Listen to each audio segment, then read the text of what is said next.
जय हिंद दोस्तों, कैसे हैं आप सब। उम्मीद करते हैं कि आप सबकी तैयारी बहुत अच्छी चल रही होगी।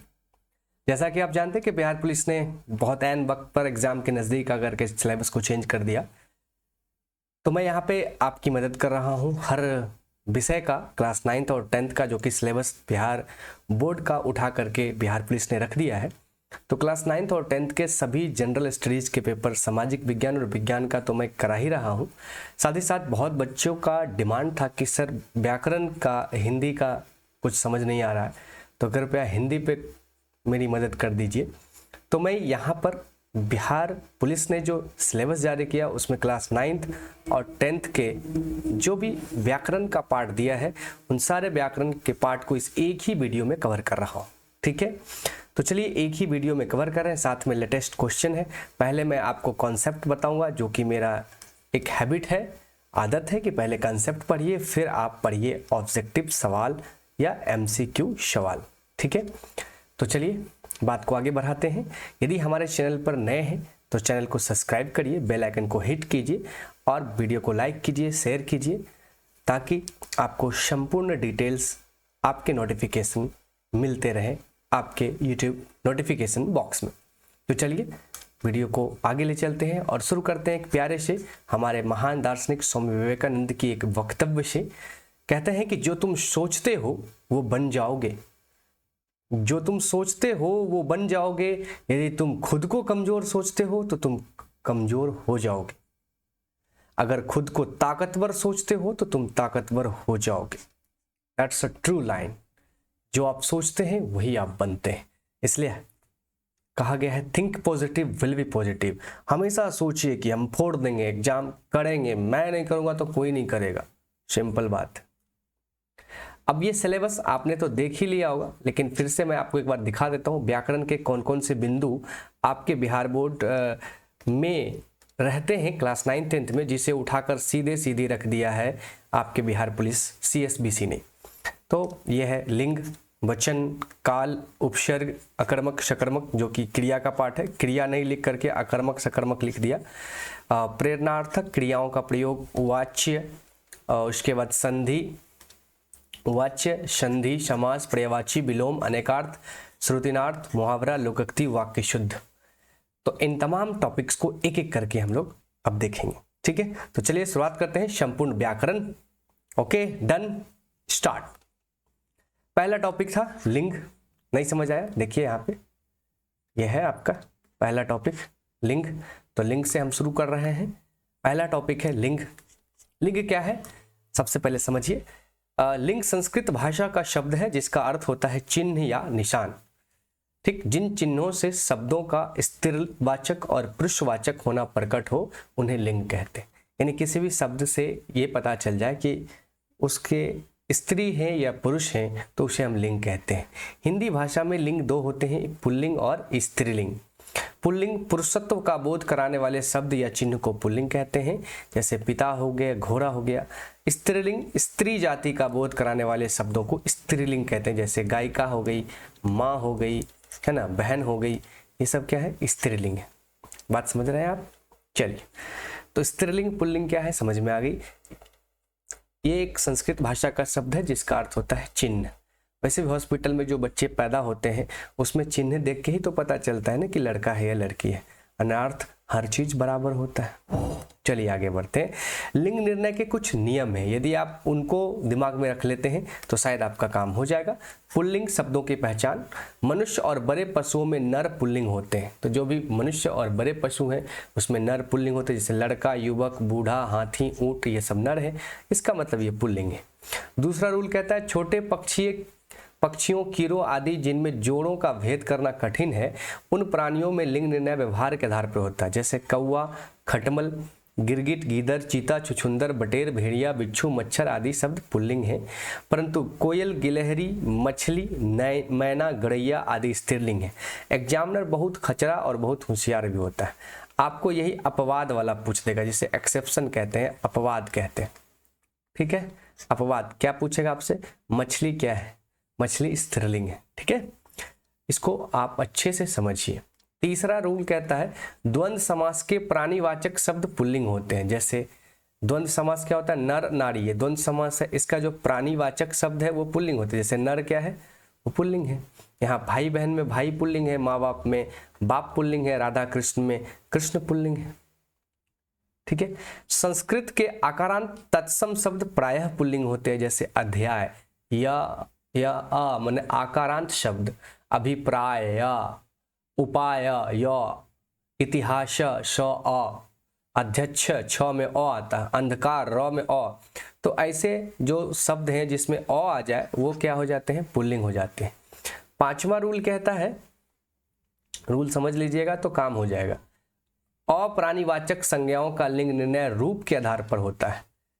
जैसे ये तमाम शब्द पुल्लिंग है, ये सारे के सारे क्या है, पुल्लिंग है। वनस्पति में अनार, आम, खजूर ये सब पुल्लिंग है। तरल पदार्थ में दूध, दही, तेल, पानी, शरबत सब पुल्लिंग है। धातु में ये सब पुल्लिंग है। मसाला, ये जीरा, तेज प्रताप, उड़द, गेहूं ये सब पुल्लिंग है। हिंदकुश पर्वत पुल्लिंग, जितने भी दिन के नाम है ये पुल्लिंग है। रत्न जवाहरात पुल्लिंग है। अपवाद आपको याद रखना है, क्योंकि एग्जामिनर को इसमें इंटरेस्ट नहीं है कि जो क्या होता है वो आपको पता है, उसको इंटरेस्ट है कि क्या नहीं होता है। कहेगा इनमें से कौन नहीं है, तो इमली, मूंगफली आदि स्त्रीलिंग में प्रयुक्त होते हैं। इमली, मूंगफली ये किस में प्रयुक्त होते हैं, स्त्रीलिंग में। अगला रूल कहता है हिंदी के वे भाववाचक संज्ञा पुल्लिंग होती है जिनके अंत में आ या आव आ जाए। तो हिंदी का वो जो भाववाचक संज्ञा है वो पुल्लिंग होता है जिसके लास्ट में आ जाए। तो घेरा, बचाव, भुलाव, मरना, बुढ़ापा, लड़कपन, ये तत्सम शब्दों को छोड़कर हिंदी की वे संज्ञाएं जिनके अंत में आकार हो वो पुल्लिंग होते हैं। जैसे रुपया आकार है, बच्चा, छाता आकार है, आटा, कपड़ा, ये सब क्या है, पुल्लिंग है। तो इस तरह से ये 5-6 रूल अगर आप रखते हैं याद तो पुल्लिंग आप पकड़ लेंगे। उसी तरह स्त्रीलिंग के लिए कुछ रूल्स हैं। क्या रूल्स हैं, चलिए देख लीजिए। तो रूल्स हैं कि हर्षई अथवा हर्षौ स्त्रीलिंग होती है, जैसे क्षमा, दया, छाया, कृपा, करुणा। उसमें आ जितना में आ रहा है वो शब्द क्या हो जाते हैं, स्त्रीलिंग। क्षमा, दया। ई जिसमें आएगा वो स्त्रीलिंग होगी, सिद्धि, रिद्धि, रीति, मति, कोली। ऊ जिसमें आएगा मृत्यु, रेणु, धेनु। ये मृत्यु कई बार पूछा हुआ है, बिहार बोर्ड में पूछा है मृत्यु। उसके बाद अगला रूल कहता है टॉ, आवट और आहट प्रत्यंत संज्ञाएं स्त्रीलिंग होती है, जैसे झंझट, बनावट, रुकावट, सजावट। ये सब हिंदी के वे संस्कृत से भिन्न वाचक संज्ञाएं जिनके अंत में अ अथवा न हो, जैसे चमक, दमक, पुकार, समझ, दौर, ये सब क्या हो जाते हैं, स्त्रीलिंग हो जाते हैं। तो इसी तरह से आपको दिमाग में रूल्स रखने होंगे। अब जैसे देखिए इससे आधारित कुछ शब्द है, ये वाला, ये जो रूल है घ, संस्कृत को छोड़कर हिंदी की वे संज्ञाएं जिनके अंत में ई, या, उ, ख, त अथवा श हो, जैसे ई, उदासी, टोपी, लड़की, धोती। अब धोती स्त्रीलिंग है, पिंता मर्द है, इसलिए एग्जामिनर पूछ देगा। चोटी ये तो लड़की लगाती है, स्त्रीलिंग है। खटिया, खटिया को पूछ देगा स्त्रीलिंग। पुड़िया, बुढ़िया, बुढ़िया तो स्त्रीलिंग है ही।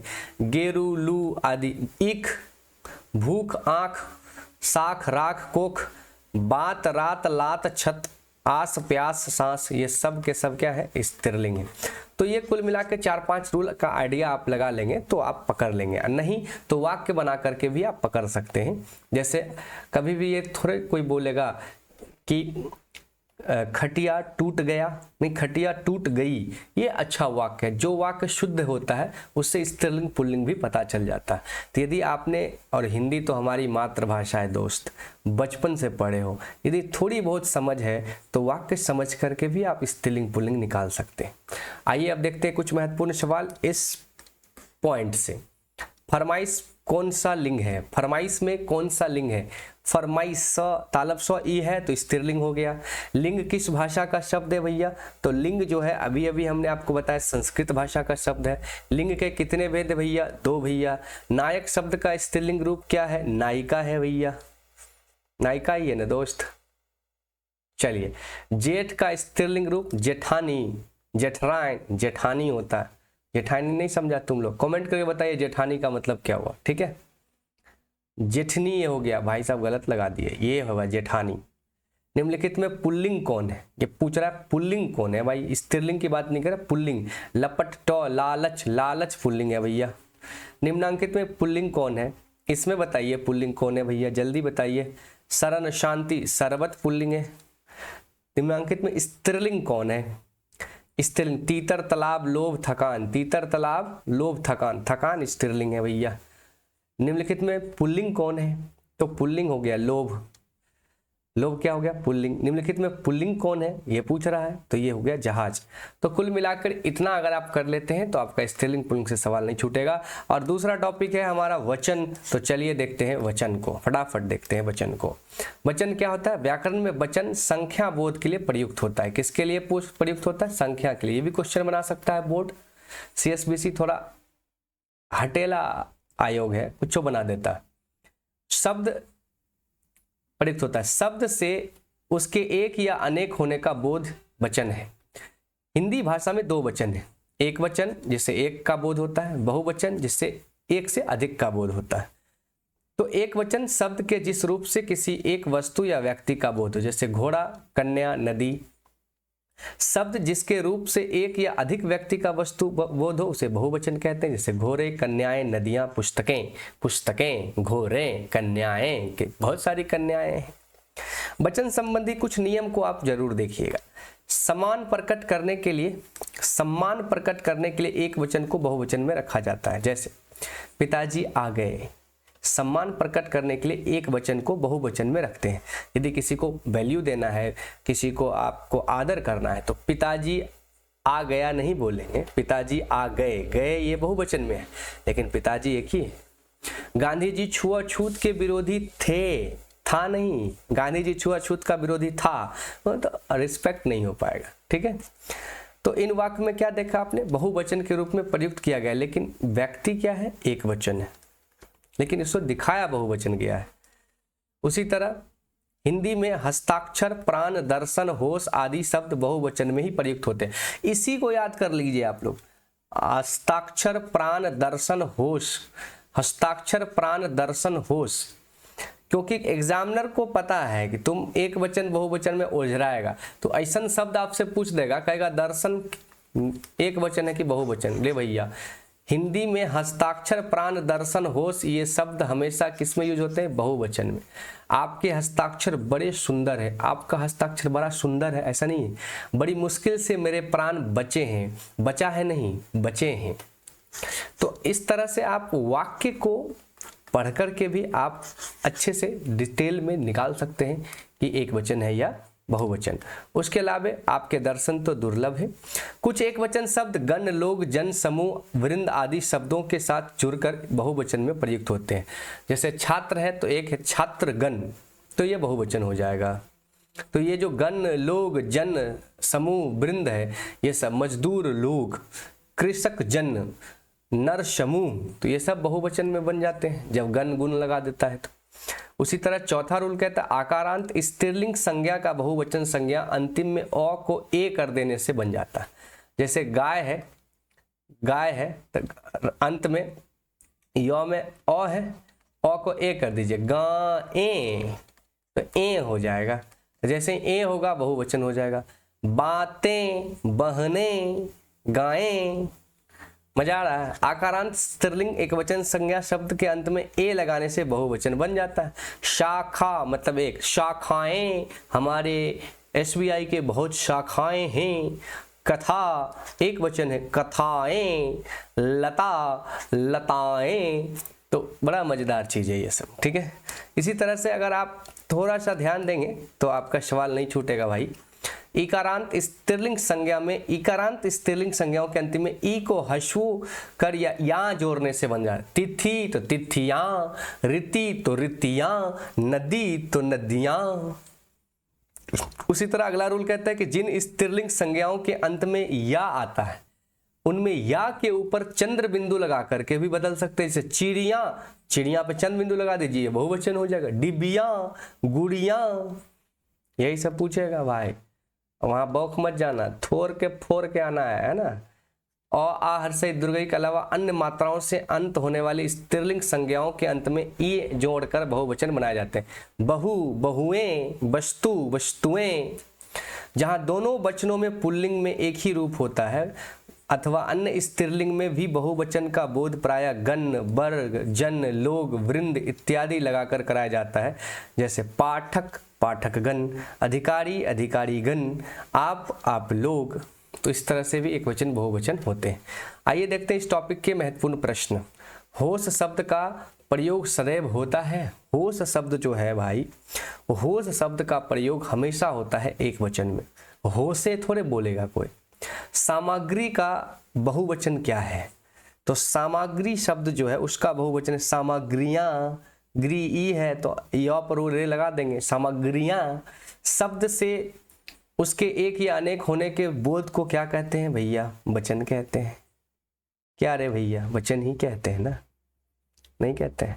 वचन के कितने भेद है भैया? 2 भेद है। निम्नांकित में एक वचन कौन है? गायें, ये तो बहुवचन है। लता, गायें, बातें, तो लता है। निम्नलिखित में एक वचन कौन है? बहनें, बातें, बहनें, पुस्तक एक वचन है। निम्नलिखित में बहुवचन कौन है? रीति, डिबियां, नदी, तिथि, अरे डिबियां। निम्नलिखित में बहुवचन कौन है?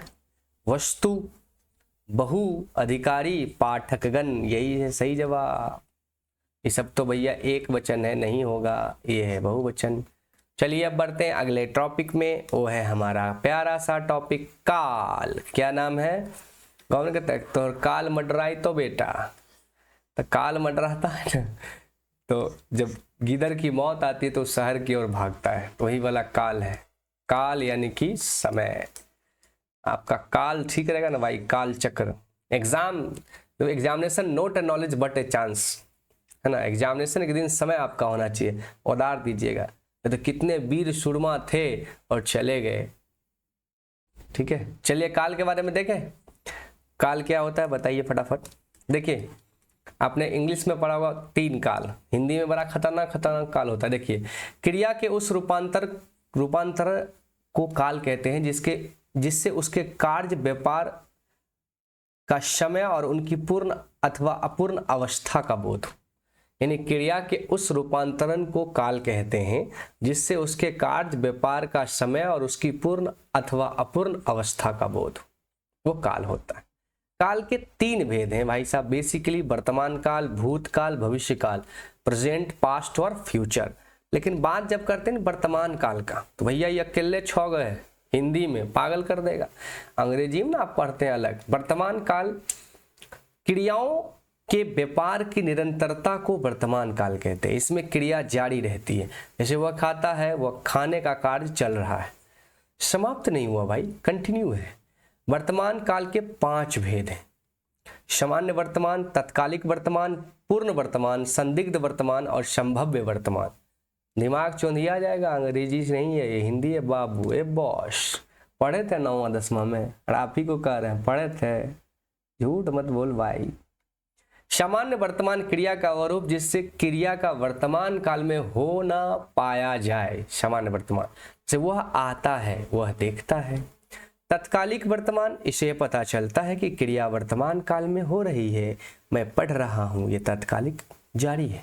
पूर्ण वर्तमान, इससे वर्तमान काल में कार्य की पूर्ण सिद्धि का बोध होता है, लड़के ने पुस्तक पढ़ लिया। संदिग्ध वर्तमान, जिसकी क्रिया के होने में संदेह हो, जैसे राम खाता होगा, वह पढ़ता होगा। अरे भैया पढ़ता होगा कि नहीं पढ़ता होगा क्या पता, ससुरा कोनो खेला करता होगा। संभाव्य वर्तमान का मतलब हो गया कि काम के पूरा होने की संभावना हो, वह आया हो, वह लौटा हो। अब है भूतकाल किसे कहते हैं, इसके उदाहरण। तो भूतकाल के भी 6 भेद है। सामान्य भूत, आसन्न भूत, पूर्ण भूत, अपूर्ण भूत, संदिग्ध भूत, हेतुमत भूत। तो भैया बहुत सारा डिटेल है, थोड़ा सा इसको पढ़ लीजिए बढ़िया से। जिनका एग्जाम कल परसों में है, यानी 7 तारीख को है परसों, वो तो थोड़ा ऊपर अच्छे से समझ लीजिए एक बार, 2 बार 3 बार वीडियो देख लीजिए। आज जिनका एग्जाम थोड़ा लेट से, वो अस्थिर से बढ़िया से 3-4 बार इसको बढ़िया से सही याद के पढ़िए। सामान्य भूत क्या है? कहता है विशेष समय का ज्ञान ना हो, जैसे मोहन आया पता नहीं है, सीता गई कब गई पते नहीं है। आसन्न भूत, इसमें क्या होता है कि तत्काल ही सूचित होती है, जैसे मैंने आम खाया, मैं चला हूं, मैंने आम खाया। पूर्ण भूत कहता है जिससे क्रिया की समाप्ति के समय का स्पष्ट बोध हो, यानी समय बता दे भाई साहब, उसने मुरारी को मारा था, वह आया था, यानी क्लियर कर दिया। अपूर्ण भूत, इससे यह ज्ञात होता है कि क्रिया भूतकाल में हो रही थी किंतु उसकी समाप्ति का पता नहीं। सुरेश गीत गा रहा था, पता नहीं गाते था कि कहाँ मर गया। संदिग्ध भूत, इसमें संदेह बना रहेगा, भूतकाल में कार्य पूरा हुआ या नहीं। तुमने गाया होगा, तुम गाया होगा, तुम किया होगा, पता नहीं दोस्त। आगे चले, ये थोड़ा पानी पी लेते हैं, बहुत जोर की प्यास।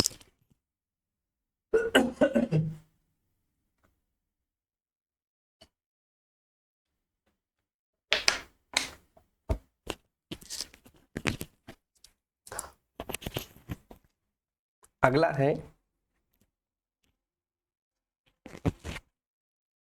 है हेतु मद भूत। इससे पता चलता है कि क्रिया भूतकाल में होने वाली, वह मैं आता, तू जाता, वह खाता। उसी तरह अब आए भविष्यत काल, इसके 3 ही भेद हैं। सामान्य भविष्य, इससे यह पता चलता है कि क्रिया सामान्यता भविष्य में होगी, जैसे मैं पढ़ूंगा वह जाएगा। संभव्य भविष्य, जिससे पता चलता है कार्य होने की संभावना हो, जैसे संभव है रमेश कल आए। हेतु भविष्यत में क्रिया का होना दूसरी क्रिया के होने पर निर्भर है, जैसे वो आए तो मैं जाऊं, वह कमाए तो मैं खाऊं। ठीक है, आगे बढ़ते हैं और लेते हैं इससे महत्वपूर्ण सवाल। इसका एमसीक्यू ध्यान से कर लीजिएगा, यहां से आपका काम हो जाएगा। भूतकाल कितने प्रकार के होते हैं? भैया अभी आपने पढ़ा कि जो भूतकाल है भैया वो 6 प्रकार के होते हैं। कितने प्रकार के दोस्त? 6 प्रकार के। वर्तमान काल कितने प्रकार के होते हैं? भैया जो वर्तमान काल है वह भाई साहब 5 तरह के होते हैं। वर्तमान काल कितने? 2 का 5। भविष्यत काल कितने होते हैं? तो 3 प्रकार के होते हैं, कोई दिक्कत नहीं। भविष्यत काल 3 प्रकार के। मनुष्य और आगे बढ़ा, इस वाक्य में कौन सा काल है भैया बताइए, सोचिए थोड़ा सा। मनुष्य और आगे बढ़ा, इसमें कौन सा काल है? आगे बढ़ा मनुष्य तो भूतकाल है। मैंने आम खाया, आसन्न भूत है, क्लियर कर दिया है। क्रिया को करने में जो समय लगता है उसे क्या कहते हैं? क्रिया को करने में जो समय लगता है उसे क्या कहते हैं? उसे काल कहते हैं दोस्त। काल के कितने भेद हैं भैया? काल के 3 भेद हैं, वर्तमान काल, भूतकाल, भविष्यत काल। मोहन आया, ये कौन सा भूतकाल है? सामान्य भूत है, क्लियर तो नहीं किया ना। मनुष्य और आगे बढ़ा, ये सवाल 2 बार लिखा गया। चलिए भूतकाल इसका आंसर होगा भैया। मैं पढ़ूंगा, कौन सा भविष्यत काल है? मैं पढ़ूंगा कौन सा भविष्यत काल है? सामान्य भविष्यत काल। तो ये 10 सवाल थे इस टॉपिक से। अगला टॉपिक है उपसर्ग। चलिए देखते हैं उपसर्ग क्या होता है, पहले ये समझते हैं। उपसर्ग वह शब्दांश है दोस्त, उपसर्ग वह शब्दांश है जो किसी शब्द के पूर्व जोड़ा जाता है, जैसे आगमन, उपदेश, इसमें आ उपसर्ग है, उपदेश में उपसर्ग है। हिंदी में जो उपसर्ग मिलते हैं वे संस्कृत, हिंदी तथा उर्दू के उपसर्ग हैं। उपसर्ग का स्वतंत्र प्रयोग नहीं होता है, इनका प्रयोग किसी शब्द से पहले जुड़कर ही होता है। यानी उपसर्ग वह शब्द है जो किसी शब्द के पहले आकर उस शब्द के अर्थ को परिवर्तन कर देता है, उपसर्ग कहलाता है। यही बात समझ, जैसे देखो ये संस्कृत का उपसर्ग है। यहाँ अति है, अति उपसर्ग से क्या बना? अधिक, ऊपर, उस पार। ठीक है। अनु से अनुक्रम, अनुपश्चात, अनुसमानता, अधि श्रेष्ठ, अधि ऊपर, समीपता। ठीक है, कोई दिक्कत? बात समझ में आ रहा? नहीं समझ आया? देखो भैया ये मिस्टेक हो गया थोड़ा सा। ये अर्थ है, ये उपसर्ग है और ये शब्द है भाई मेरे। तो अर्थ अलग चीज होता है। अति, अति उपसर्ग से जो शब्द बना है भाई मेरे, वो है अतिरिक्त। अतिरिक्त का अर्थ होता है अधिक। तो इसको देखना ही नहीं है भाई, एक कट्टम कुट्टी मार भाई, इसको ये पागल कर देगा तुम लोग को भाई साहब, ये कुछ नहीं है।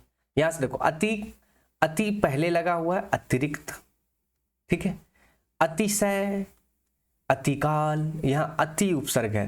काल एक शब्द है जिसमें अति लग गया तो अति काल हो गया। उसी तरह अनु है, अनु हटा देंगे, क्रम, क्रम एक शब्द है और इसके आगे लग गया अनु तो अनुक्रम हो गया। अनुशीलन, अनुसार, अधिकार, अधिपति, अधिराज, इसमें अधि उपसर्ग है, पूछेगा। अपमान, अपशब्द, अपहरण, इस तरह से उपसर्ग होते हैं। और भी हैं, देखिए ये अर्थ है, अर्थ को नहीं देखना है, ठीक है बॉस, मिस्टेक नहीं करना है। उपसर्ग ये है और शब्द ये है। तो और अन से क्या क्या बन सकता है? अजान, अनपढ़। अध से क्या बन सकता है? अधजल, अधपक्का। उन से क्या बन सकता है? 49, 79। दू से दुबला, भर से भरपेट, ठीक है। चलिए आगे बढ़े। अब उर्दू के भी कुछ देख लीजिए। कम, कम से कमशीन, कमजोर। कमसीन नाम सुनते कैसे खलखला गया, ये सब खचरा सब को पढ़ने टाइम भी यही सब नजर आता है। कमसीन, सब समझ रहे हैं तुम कमसीन का मतलब क्या समझता? हाँ तुम्ही को कह रहा है, देख क्या रहा है। खुश, क्या करेगा? कमरवा में घुस जाएगा क्या? खुश, खुशबू, खुशहाल। सर, सरकार, सरताज। हम सफर, हम दर्द, हम नमा, हम नमा, हम दर्द, हम सफर, एक्सप्रेस भी चलता है। एन, एन वक्त, एन मौका, है ना। इस तरह से उपसर्ग बनते हैं। चलिए अब सवाल का जवाब दीजिए फटाफट। उपसर्ग बहुत इजी चीज है दोस्त, पढ़ के पता चल जाता है। देखो पराजय में कौन सा उपसर्ग है? पराजय, तो एक शब्द है जय, जय में क्या सट गया? परा, तो option B is the correct answer. कोई दिक्कत है बता भाई। परिश्रम में कौन सा उपसर्ग है? परिश्रम, श्रम एक शब्द है तो परि क्या होगा? उपसर्ग होगा। कोई दिक्कत है दोस्त? नहीं ना, तो मारो ये। अवकाश शब्द में उपसर्ग है काश, काश में क्या लग गया? अब, तो अब किधर है? खोजो, बी मारो। प्रदर्शन में कौन सा उपसर्ग है भैया? तो दर्शन एक शब्द है, उसमें प्र लगा दो, क्या हो जाएगा? परदर्शन। अधर्म में कौन सा उपसर्ग है? धर्म एक शब्द है, इसमें अ लगा दो। अनुज शब्द में उपसर्ग है अनुज, अनुज में अनु उपसर्ग है। अनुज में क्या है भैया? अनुज में अनु उपसर्ग है। दुर्लभ में क्या उपसर्ग होगा बताएं फटाफट? दुर् उपलब्ध, दुर्लभ, क्योंकि ये लॉ पर रेप होता है जो रॉ का काम करता है, तो रॉ हलंत लगेगा, दुर्लभ। निर्जन में कौन सा उपसर्ग है? निर्जन, निर रॉ हलंत। निस्तेज, निस्तेज में, निस्तेज, निस्तेज में निर, सॉरी निस्तेज होगा भाई, थोड़ा मिस्टेक भाई, माफ कर दियो। वह शब्दांश जो किसी शब्द के पूर्व जोड़ा जाता है क्या कहलाता है? भाई साहब उपसर्ग कहलाता है। एक छोटका भाई नहीं, इसका उल्टा भाई है प्रत्यय। प्रत्यय कहता है देखो भैया उपसर्ग तुम पहले लगा था, हम बाद में लगेंगे। तो प्रत्यय वह शब्द है जो किसी शब्द के बाद में लग जाता है दोस्त। तो प्रत्यय वह शब्दांश है जो किसी शब्द के अंत में जोड़ा जाता है, ठीक है, और जोड़ के वो शब्द को बदल देगा ससुरा। प्रत्यय है दो, एक कृत प्रत्यय, वो तद्धित प्रत्यय। अब जैसे अक्कर प्रत्यय बड़ा खतरनाक है, और आधा क कर अक्कर, ई अक्कर है, इसके आगे लगा दो पियक्कर, तो क्या हो जाएगा? पियक्कर। प्रत्यय किसी भी शब्द के अंत में लगता है, जैसे देखिए अंत, ये प्रत्यय शब्द है। अमूल शब्द क्या है? भीर, तो बनेगा क्या? भिरंत। भीर में लगेगा अंत, तो क्या हो जाएगा? भिरंत, भिरंत।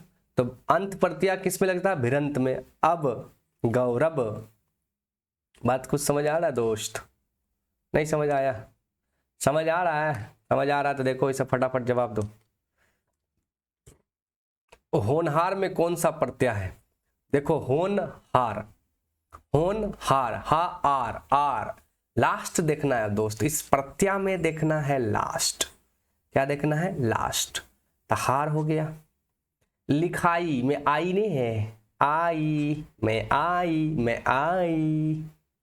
चलिए गुणवान शब्द में गुणवान, वान प्रत्यय लास्ट वाला देखना भाई, काहे दिक्कत हो रहा है? लिखा बट, आ बट, खा आ बट सी, अंतिम में कौन सा प्रत्यय? अंतिम, अंतिम, अंतिम में कौन सा प्रत्यय रे भैया? अंतिम, तिम, TEM, हाँ सी। बुढ़ापा, ढा आपा आपा। वास्तविक में कौन सा प्रत्यय? वास्तविक, इक, वास्तविक, वास्तविक, वास्तविक, तो इक आ जाएगा। वह शब्दांश जो किसी शब्द के अंत में जोड़ा जाता है उसे कहते हैं भैया प्रत्यय। पहले जोड़ा जाता है उसे कहते हैं उपसर्ग। समझ लो, समझ लो, समझो। गुणवान, ओवान।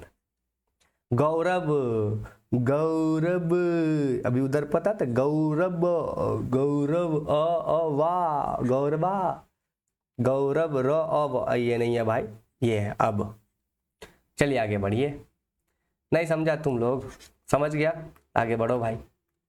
अगला जो टॉपिक है दोस्त वो है विविध क्रियाएं। तो विविध क्रियाएं देख ले फटाफट। चलिए देख लेते हैं। एक बार स्ट्रीमिंग चेक करो भाई, सब ठीक चल रहा है? बिल्कुल सब ठीक चल रहा है दोस्त, डन।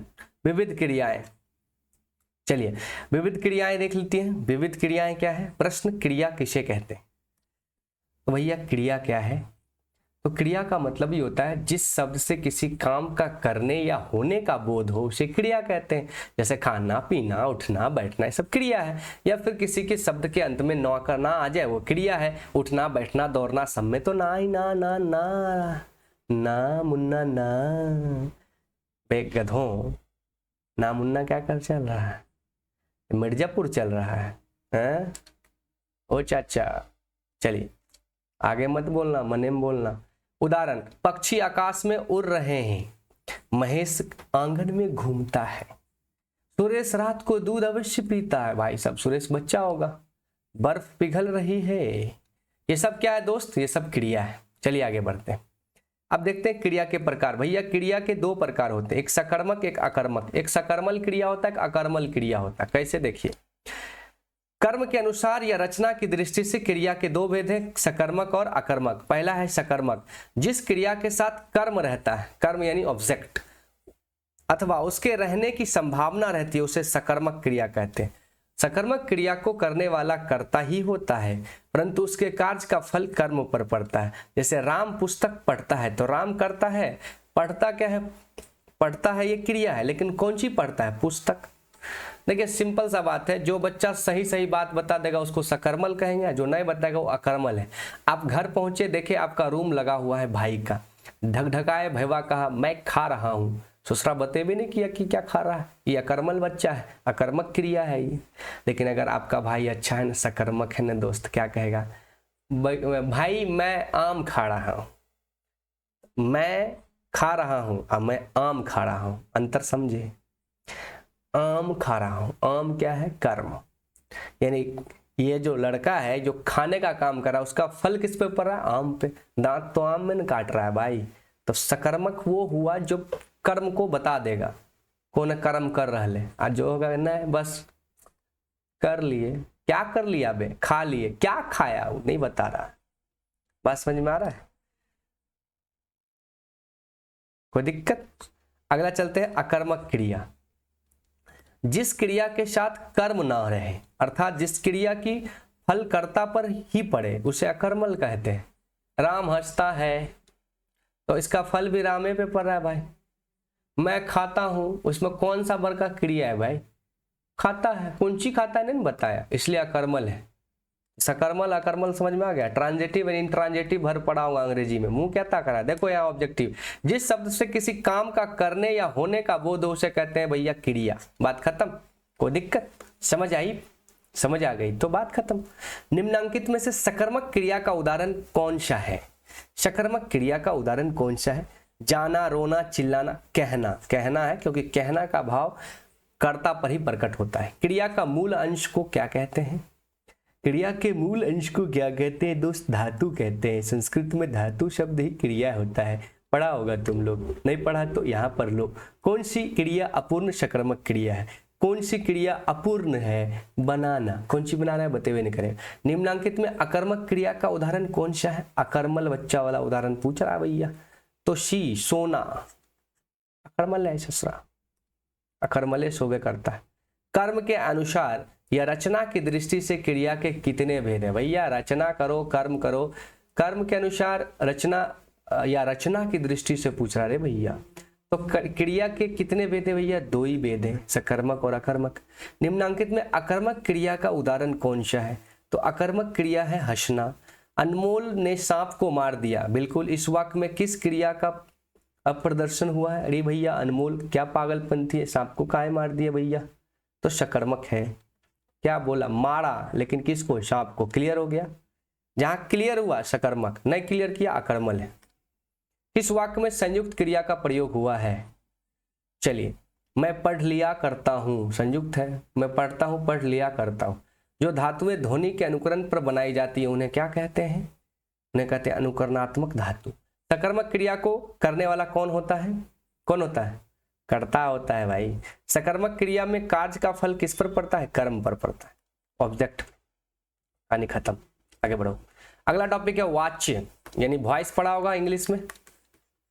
एक्टिव और पैसिव, कर्म और कर्तरी, वही वाला है। चलो देखो यहाँ, तो हिंदी में भी परिभाषा कहते हैं कि वाच्य उसे कहते हैं जिससे पता चलता है कि वो कर्ता का विषय में कह रहा है। कर्ता, वह कर्ता के विषय में कह रहा है, या कर्म के विषय में, भाव के विषय में। क्रिया को मुख्य रूप से करने वाला कौन है? मुझसे चला नहीं जाता। हिंदी में वाच्य 3 प्रकार के होते हैं, कर्तरी वाच्य, कर्म वाच्य और भाव वाच्य। जबकि अंग्रेजी में 2 होते हैं, एक्टिव और पैसिव। कर्तरी वाच्य में कर्ता प्रधान होता है और क्रिया के लिंग, वचन एवं पुरुष उसी के अनुसार होते हैं। जैसे राम आम खाता है, कोई दिक्कत नहीं। उसी तरह कर्म वाच्य में कर्म की प्रधानता होती है और कर्ता के साथ आने वाली क्रिया के लिंग, वचन और पुरुष कर्म के अनुसार होते हैं। जैसे राम द्वारा आम खाया जाता है, बड़ा खतरनाक आदमी है राम द्वारा खाया जाता है। देखो वॉइस तुम लोग नहीं समझा। जैसे मैं जाता हूं, अब मेरे द्वारा जाया जाता है। अब जैसे सड़क पे तुम गाड़ी चला रहा है, तुम तो अच्छा से चल रहा, पीछे से आकर ठोक दिया, तो वही हुआ वॉइस। तुम जा रहा था, एक्टिव था, लेकिन पीछे से आकर तुमको पैसिव कर दिया, दूसरा घटना घटा दिया तुम पे, तो कहता है मैं आम खाता हूँ। अब नहीं, अगर कोई बच्चा चूतिया नहीं खाता तो उसका जबरदस्ती ठूसता है, तो कहता है मेरे द्वारा आम खाया जाता है। भाववाच्य में भाव की प्रधानता होती है, ना कि कर्ता और कर्म की। क्रिया सदा अन्य पुरुष, एक वचन और पुल्लिंग होती है। मुझसे चला नहीं जाता, अबे भाव प्रकट कर रहा है भाई साहब, मुझसे चला नहीं जाता। बात समझ में? तो 3 तरह के वाच्य होते हैं। तो वाच्य के कितने भेद हैं? सबसे पहला सवाल 3। राम ने रोटी खाई, राम ने रोटी खाई है, रोटी आम के द्वारा खाया जा रहा है। इसमें क्या होगा? जल्दी बताओ भाई, जल्दी बता ना भाई साहब, क्या होगा? राम ने रोटी खाई, क्रिया किसके अनुसार कर रहा है? कर्म के अनुसार। रोटी पर घटना घट रही है, खाना हो गया क्रिया, घटना खाने वाला काम किस पर? रोटी पे, तो कर्म के अनुसार। रवि से पुस्तक पढ़ी जाती है, ये जो रविया है ये भैया पुस्तक पढ़ता है, ठीक है। रविया जो है वो पुस्तक पढ़ता है, कोई दिक्कत नहीं ना। तो चलिए कर्मवाच्य है। मैं सर्दियों में नहीं नहाता हूं, मत नहाओ, ठंडा में कौन नहाता है भाई। मैं सर्दियों में नहीं नहाता हूं, तो मत नहाओ, कोई दिक्कत नहीं है। इसको कहते हैं कर्तरीवाच्य। उसके बाद रवि से देर तक खाना खाया जाता है। अरे ससुरा रविया कैसा चूतिया है बे, देर से खाता है, देर तक खाना खाया जाता है, भाव प्रकट करा है, भाववाचक। भाववाचक न होगा। दूध पिया नहीं जा रहा है, इस वाक्य में कौन सा वाच्य है? कर्मवाच्य। नहीं पियल जा रहा लापरा। बात समझ में आया? नहीं समझ में आया? आ गया? चलो अगला टॉपिक है संधि। संधि पढ़ा होगा, संधि समास। चलो आगे बढ़े। संधि किसे कहते हैं? संधि शब्द का अर्थ है मेल। मेल, संधि का मतलब होता है मेल। संधि हो गया, आज भारत पाकिस्तान में संधि हो गया। जब 2 शब्द एक दूसरे से मिलते हैं तो उसके मिलने के कारण ध्वनियों में जो परिवर्तन आता है उसे संधि कहते हैं। संधि के कितने भेद होते हैं? तो संधि के 3 भेद होते हैं, याद रखना। संधि के 3 भेद होते हैं, स्वर संधि, व्यंजन संधि, विसर्ग संधि, ठीक है। स्वर संधि क्या होता है? जब एक स्वर का दूसरे स्वर से मेल होता है, ठीक है। जैसे विद्या, द में आ गया, थी में ई आ गई, दोनों स्वर है, तो आ और ई की मिलन हो गया तो विद्यार्थी हो गया। व्यंजन संधि, व्यंजन ध्वनि से परे स्वर या व्यंजन आने से व्यंजन में जो पिकार परिवर्तन होता है जैसे दिक कौ में ओ आया, अंबर रॉ क्या है, व्यंजन है, तो दिगंबर हो जाता है। ठीक है। विसर्ग संधि, विसर्ग के बाद स्वर या व्यंजन आने पर विसर्ग जो विकार उत्पन्न होता है उसे, जैसे विसर्ग है नमः, अत्ते आएगा व्यंजन। ठीक है, यह स्वर भी आ सकता है, कोई दिक्कत नहीं। उसके बाद स्वर संधि के कुल 5 भेद होते हैं, बस इतने याद रखो, ज्यादा पगला जाओगे तो। दीर्घ स्वर, गुण संधि, वृद्धि संधि, यन संधि, ये सब होते हैं। ये और आप पगला जाएगा तुम, इसलिए उतना ज्यादा दिमाग मत खपाओ, समय कम है दोस्त, और अगर समय ज्यादा है तुमको दिमाग खपाते रहना। दीर्घ स्वर क्या है, हर्षु या दीर्घ, अ हर्षई दुर्गे उ श परे, क्रमशः हर्षु या दीर्घ अ आ उ आ जाए तो दोनों मिलकर क्रमशः दीर्घ आ ई उ हो जाता है। देखो इसको क्या करना, आ ई उ में पगला जाओगे तो ये 5 को अपने कॉपी पर लिख लेना और देखना कि लास्ट में किस में क्या क्या आ रहा है। जैसे गिरी, गिरी में ई आ रहा है, इसमें भी ई आ रहा है, तो गिरी सौ ही हो गया, ई से ई ही हो जाता है, ई से ई ही हो जाता है। ठीक है। उसी तरह देखो जैसे नर, रॉ में ओ आया, इस सौ में ई आया, तो नर एस, ए ओ हो जाता है, नरेश। चलिए आगे बढ़िए। तो अब व्यंजन संधि, तो स्वर संधि, दूसरा है व्यंजन संधि, और उसके बाद तीसरा होगा ये वाला विसर्ग संधि। ठीक है, कोई दिक्कत, बात समझ में आ गया। विसर्ग के बाद कोई भी आ जाएगा वो वैसा ही होता है। आगे बढ़ते हैं और लेते हैं इसका ऑब्जेक्टिव क्वेश्चन। आप वहां पर वीडियो पॉज करके ओ आ ई का जोड़ते रहिएगा। ठीक है, समय कम है इसलिए तेजी से चीजों को करना होता है ना। संधि का भेद नहीं है, स्वर संधि, व्यंजन संधि, विसर्ग संधि, संज्ञा संधि कौन होता है भाई, ऑप्शन डी। निगेटिव ही तो पूछा है, निगेटिव ने पूछा भाई। चलिए, उच्चारण का सही संधि विच्छेद क्या है, उत् जोड़ चारण। गणेश का सही संधि विच्छेद क्या, यही पूछेगा तुमको, गण जोड़ इस, गणेश। धावक का संधि विच्छेद करो जल्दी फटाफट, पढ़ा होगा मैट्रिक उट्रिक में, तो काहे नहीं समझ में आ रहा है, हम तो रिवीजन करा रहे हैं दोस्त, मैट्रिक में नहीं पढ़ा है तुम, पढ़ा है ना, तो फिर काहे तनाव ले रहा है इतना, चुपचाप देखो, रिवाइज कर लो, 1-2 बार वीडियो को देखो, 3-4 बार देखो, समझ आ जाएगा। रोक रोक के वीडियो को देख देख के समझो, वहां पे खुद से भी पढ़ो, बच्चा थोड़े है तुम लोग, वीडियो रोक के पढ़ो रूल्स को, गधा कहीं का, खाली कुछ नहीं करता, कोढ़िया सब कहीं का। संधि के भेद 3, स्वर संधि का उदाहरण ज्यादा डर दिए, अच्छा कोई बात नहीं, पढ़ो बउआ सब पढ़ो। स्वर संधि का उदाहरण नहीं है, कौन नहीं है भाई, स्वर संधि का उदाहरण बताओ, तो बगपति नहीं है। ज्योतिर्मय उदाहरण है, ज्योतिर्मय किसका उदाहरण है, ज्योतिर्मय, अच्छा, विसर्ग संधि। विद्यालय का संधि विच्छेद करो, विद्या जोड़ आलय, यही पूछेगा तुमसे, पक्का पूछेगा बिहार पुलिस, हमको फोन से बात हो गया, बोला ये पूछ देंगे सर। चलो, यदि विसर्ग संधि के बाद चौछो हो तो विसर्ग संधि में क्या परिवर्तन होगा, अब चौछो आ जाएगा तो तालब छो आ जाएगा, ये रूल में लिखा है, पढ़ लेना भाई। अब आता है समास। संधि वाकई में थोड़ा सा पेचीदा है, इसमें कोई डाउट नहीं है, लेकिन तुम लोग पढ़े हो, रूल्स को रोक करके अ आ ई जोड़ते रहना है ना। और ज्यादा दिक्कत होगा तो कमेंट में बोलना, अलग से संधि पढ़ा देंगे, एगो 10-15 मिनट का वीडियो लाके, ठीक है। अगर इसमें नहीं संतुष्ट हुआ है तब लिखना कमेंट में कि सर संधि से संतुष्ट नहीं है, एक बार और हो जाए तो वंश मोर होगा, ठीक है। यहाँ सबको कवर करना है, मैराथन वीडियो है, एक ही वीडियो में कंप्लीट करना है, तो उस पर हम ज़्यादा नहीं टाइम दे सकते हैं बाबू, समझो ना यार, बच्चा थोड़े है। समास को पढ़ो, चलिए समास मजेदार चीज़ है, समझा देते हैं, समझो। 2 अथवा 2 से अधिक पदों के मिलने पर जो नया स्वतंत्र पद बनता है उसे समस्त पद या इस प्रक्रिया को समास कहते हैं। समास होने पर बीच की विभक्ति, शब्द तथा और आदि अवयव का लोप हो जाता है और फिर से इसी को घुसा देंगे तो समास विग्रह भी हो जाता है।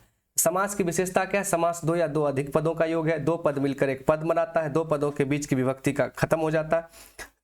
जैसे होता है राजा रानी, राजा और रानी, तो समास के गाना राजा रानी बोलो, राजा रानी बोलो, तो ये पद था, इसको कर दिया समस्त पद, और फिर इसी को तोड़ के कहेगा राजा और रानी, तो इसको कहेगा समास विग्रह कर दिया, विग्रह मैंने तोड़ देना या बीच में घुसा देना।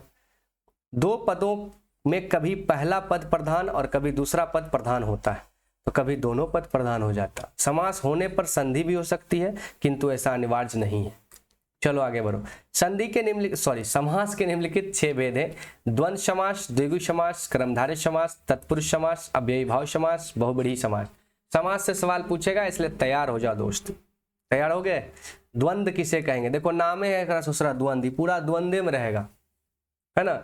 जिस समास का दोनों पद प्रधान है, देखिए द्वंद्व नाम है ना, दो दो लगा हुआ है, इसी ट्रिक से याद रखना। जिस समास का दोनों पद प्रधान है उसे कहते हैं हम लोग द्वंद्व समास। जैसे कहेंगे माता पिता, तो माई भी प्रधान है, बाप भी प्रधान है, बिना माई बाप बच्चा हो तो नहीं हो, तो ये हुआ समस्त पद। ऐसी को विग्रह करना क्या कहेगा, माता और पिता, विग्रह माने अलग करना, बीच में विभक्ति घुसा देना। अब यहाँ पर फटाफट देखो समस्त पद क्या है, राम लक्ष्मण, राम भी इंपॉर्टेंट है, लक्ष्मण भी है, राम और लक्ष्मण, ठीक है। कृष्ण बलराम, दाल और रोटी दोनों चाहिए, जिसमें दोनों चीज इंपॉर्टेंट है, दोनों पद प्रधान है द्वंद्व, ठीक है। गुण दोष, भला बुरा, छोटा बड़ा, रात दिन, माय बाप, राजा रंग, सुख दुख सब प्रधान है भाई। चलो आगे, नर नारी, नमक मिर्च सब प्रधान है ना। चलो अब है द्विगु, द्वंद्व में दोनों पद प्रधान था, इसमें है जिस समस्त पद में पहला पद संख्यावाची हो। देखिए का नाम है द्विगु, द्वि मैंने दो, तो द्विगु नंबर लिखा हुआ है, तो पहला पद संख्यावाचक हो और दूसरा विशेषण हो, अथवा जो समस्त पद किसी समुदाय की सूचना देता हो, वह द्विगु है। अब देखो पंचवटी, पंच, पंच मतलब क्या, पांच, ये नंबर को बता रहा है, इसलिए द्विगु समास है। जहां नंबर बताए, त्रिलोकी, चौराहा, अष्टध्यायी, चतुर्वन, पंच, नवग्रह, अष्टवी, सब द्विगु समास है। बात बुझा बउआ। अब आओ तीसरा, देखिए पहला था द्वंद्व, दोनों पद था, दूसरा था द्विगु, इसमें पहला पद संख्यावाची था। क्रमधारय, समस्त पद खंड विषय विशेषण, इसमें दूसरा विशेषता बताएगा, विषय और विशेषण। इसमें उपमान और उपमेय देगा, जैसे चंद्रमुखी, ये उपमान है ना, कोई है नहीं है चंद्रमुखी, आपको सुंदर लड़के चांद जैसा मुख है, चंद्र इसका उपमान है, मुख इसका उपमेय है। लाल मिर्च, लाल है और मिर्च है, तो मिर्च कैसा है, लाल है, तो इसका विशेषण है। उपमा, विशेषता जब बतलाने लगे ना तो कह देना अब भाई कर्म धारय है, और समझिए विशेषता तभी आता है जब कर्म प्रधान होता है। आप एकदम कर्म बढ़िया करेंगे, गर्दा उड़ा देंगे, पढ़ लिख करके जॉब लग जाएगी, तब लोग कहेगा वाह देखो सब तो लड़के हैं, वो लड़का बिहार पुलिस में है, तो विशेषता हुआ ना दोस्त, तुम अपने कर्म से लाए ना विशेषता, सब कर्मे से लाता है। कोई लड़की इतनी सुंदर होगी तब उसको चंद्रमुखी बोलेगा, ये चंद्रमुखी, गोविंदा का मूवी देखा है। चरण कमल, चरण कहता है हे प्रभु आपके चरण कमल कहाँ है, तो प्रभु हैं वो। काली टोपी, लाल रुमाल, नील कमल, भीषण प्राण, राजीव लोचन, कमल नयन, इस सब के सब। महाराजा, महारानी, पिताशय, पिताम्बर, महाशय, घनश्याम, शुभवन, सज्जन, नीलकंठ, नरसिंह, नरधम, पर्णशाला, मनोचित, विरोचित, बुद्धिवल्ल, भाव सागर, अल्प बुद्धि, इष्टमित्र, पुरुषोत्तम, ये सब कर्मधारय समास। आगे बढ़ो, बच्चा, बालक, तत्पुरुष समास पढ़ो। जिस समस्त पद में दूसरा पद प्रधान हो और प्रथम पद में कारक चिन्ह का लोप हो जाए उसे तत्पुरुष कहते हैं। राजकन्या, राज की कन्या है भाई साहब, कन्या, दूसरा पद प्रधान है। जलमग्न, जल का कोई वैल्यू नहीं, मग्न हो गया मतलब डूब गया, बात समझ रहा है बॉस। अगला है अव्ययी भाव, जिस समास में प्रथम पूर्व पद अव्यय हो और उत्तर पद के साथ जुड़कर पूरे पद को अव्यय बना दे। जैसे आमरण, तो पूर्व पद अव्यय होगा आ, मरण एक शब्द है, जुड़ जाएगा तो आमरण मतलब मरण पर्यंत, मरने के बाद कुछ होगा, आमरण अनशन करेंगे। प्रतिदिन, ये कई बार पूछा है दोस्त प्रतिदिन के बारे में, ठीक है। यथाशक्ति तुमको पूछ देगा, जो हम बता रहे हैं वही पढ़ो। आजीवन पूछेगा तुमसे, एकदम ये आजीवन, यही सब अव्ययी भाव समास है, ठीक है। रातों रात अमीर हो जाओगे, यही पूछेगा। यथा समय पूछेगा, यथा संभव पूछेगा, ये सब पूछता है। चलो आगे, अब आखिरी वाला देखें, क्या आखिरी वाला है, हाँ बहुब्रीहि, ये तो खतरनाक आदमी है। जिस समास में कोई भी पद प्रधान नहीं होता वरन अन्य पद प्रधानता होता है, यानी कोई प्रधान नहीं होगा, इसमें कोई अन्य बात करेगा। जैसे कहेगा दशानंद, तो भाई दशानंद में ना 10 है ना आनंद है, जिसके 10 आनंद है अर्थात रावण आ गया। दशानंद शब्द से रावण को कोई मतलब नहीं, लेकिन 10 आनंद है जिसके सर वो रावण है। त्रिलोचन शिव शंकर, यानी जिस शब्द से कोई पद प्रधान नहीं है लेकिन उसको पढ़ने के बाद तुम्हारे मन में कोई और ख्याल आए। मार्केट में किसी दूसरा वाली को देख के अपना वाली का ख्याल आता है ना, वही वाला हाल है। दशानंद 10 गो मुड़ी वाला देख के आपको रावण का ख्याल आना चाहिए। त्रिलोचन 3 गो आंख सिर्फ भोला हुआ के भोला हुआ ख्याल आया। समझ में आ रहा है? चतुर्भुज को देखते ही चातुर्भुज की भुजाओं की संख्या तुमको समझ में आ रहा है। लंबोदर को देखते लंबा उदर, जिसको गणेश समझ में आने लगा। तो पी यही है भाबू बहुबढ़ी, जिसमें कोई पद प्रधान नहीं होता जबकि किसी और का याद आता है। समझ में आया? देखो समाज समझ में आया ना? समझ में आया तो लाइक करो, हाँ वीडियो को लाइक करो और कमेंट करो कि हाँ सर बहुत मजा आया समाज में। करो करो भाई, करो ना, लाइक करो ना यार, वीडियो पे कमेंट कर दो भाई, शेयर कर दो, नया हो तो सब्सक्राइब कर लो। कहाँ भाग रहे हो? आलतू फालतू खजवौना वाला करता है, गंदा वाला। ये हम लोग को चैनल को सब्सक्राइब नहीं करोगे तो फिर हम कैसे सपोर्ट करेंगे? पढ़ा रहे हैं ना भाई, वॉच फ्री में, पैसा भी नहीं ले रहे, पीडीएफ भी दे रहे हैं। डिस्क्रिप्शन बॉक्स में लिंक है, उसमें क्लिक करोगे, व्हाट्सअप ग्रुप खुल जाएगा, उसमें जाके देखो सारा पीडीएफ है, कोई पैसा नहीं लेते हैं। देखो सब्सक्राइब भी नहीं करोगे तुम, कैसा आदमी है भाई? चलो आगे बढ़ो, ज्यादा डांट दिए, कर देना भाई, कोई दिक्कत नहीं। राजगृह, राजगृह तत्पुरुष, सेनापति में कौन सा समास है भैया बताओ, तुम ही लोग बताओ। सेनापति में भी तत्पुरुष समास है। जिन समास में दोनों पद की प्रधानता होती है, बताओ कौन है? दोनों पद प्रधान है, द्वंद, द्वंद पहले वाला बताए थे, द्वंद, दोनों पहला प्रधान है। न्यायालय में कौन सा समास है भैया? तत्पुरुष। चलिए दशानन आ गया, बहुब्रीहि, दशानन देखो बहुब्रीहि, जिसमें कोई पद प्रधान नहीं है भाई। द्वंद्व समास है जिसमें दोनों पद प्रधान है, दिन और रात। तत्पुरुष समास का उदाहरण नहीं है। अरे भैया नहीं पूछ रहा भैया, तो चौराहा नहीं है, ये तो तत्पुरुष का नहीं है, ये द्विगु का है। अब यही भाव समास में डैश पद प्रधान होता है दोस्त, पूर्व पद प्रधान। कर्मधारय समास है, बिल्कुल है। चंद्रमुखी, अब ये तो बोला था, हे चंद्रमुखी, इतनी सुंदर है, इसका कर्म अच्छा है। कर्मधारय समास नहीं है, पूछता है नहीं है, चवन्नी नहीं है। आगे बढ़े। अब है पर्यायवाची शब्द। पर्यायवाची बुझे हो? पर्यायवाची का मतलब एक के शब्द के दो तीन गो नाम, तोहर नाम होते हैं जैसे गोलू, मोलू, मोटू, पतलू, लल्हा, बकलेला, सब एक के आदमी का नाम है। अंडा बैजा गाँव में जैसे सूरज है तो सूर्य, दिनकर, दिवाकर, रवि, भास्कर है। मेरा नाम सूर्य देव ही है, शॉर्टकट में एस कुमार लिखते हैं। The mission by S Kumar channel का नाम है दोस्त। यस, आगे बढ़ते हैं, आगे बढ़े, चलिए आगे बढ़ते हैं। पर्यायवाची शब्द सामान्यतः एक ही वस्तु या व्यक्ति का ज्ञान कराने वाला विभिन्न शब्दों को पर्यायवाची शब्द कहते हैं। जैसे सूक्ष्म स्तर पर इनके अर्थ अपने आप में पूर्ण एवं एक दूसरे से पृथक होते हैं, फिर भी समान अर्थ समान होते हैं। जैसे अनुपम, अनुपम का मतलब अतुलनीय, अद्वितीय, अतुल्य। अमृत, सुधा, अमिष, पीयूष, सोम। असुर मतलब राक्षस, दानव, दैत्य, निशाचर, निशाचर, रजनीचर सब होता है। अंधेरा, अंधकार, तम। आंख को क्या कहते हैं? नयन, लोचन, नयन बह रहे। चक्षु, नेत्र, अच्छी, दृग। आकाश को क्या कहते हैं? गगन, व्योम, नव, अंबर, आसमान। धरती सुनहरी, अंबर नीला, हर मौसम रंगीला, ऐसा देश है मेरा, हाँ ऐसा देश है मेरा। समझ में आ रहा है? गाना कैसे सुनने लगता है। चलो देखो, आकाश, अंबर। आग, अग्नि, बही, अनल, पावक, दहन, ज्वाला, कुशन। आनंद, सुख, प्रसन्नता, आह अति प्रसन्न हुए प्रभु। हर्ष, उल्लास, मोद, अमोद, प्रमोद। आम्र, रसल, हाँ का। इच्छा का क्या क्या हो सकता है? चाह, चाह है, चाह। कामना, अभिलाषा, आकांक्षा, मनोरथ। इंद्रानी, इंद्रवचु। कपड़ा, वस्त्र, वसन, पट, परिधान, अंबर। कमल, पंकज, जलज, अरविंद, उत्पल, सिरज, सतलज, इंद्रवीर। तो ये सब है दोस्त। चलो फटाफट जवाब दो पर्यायवाची शब्द में।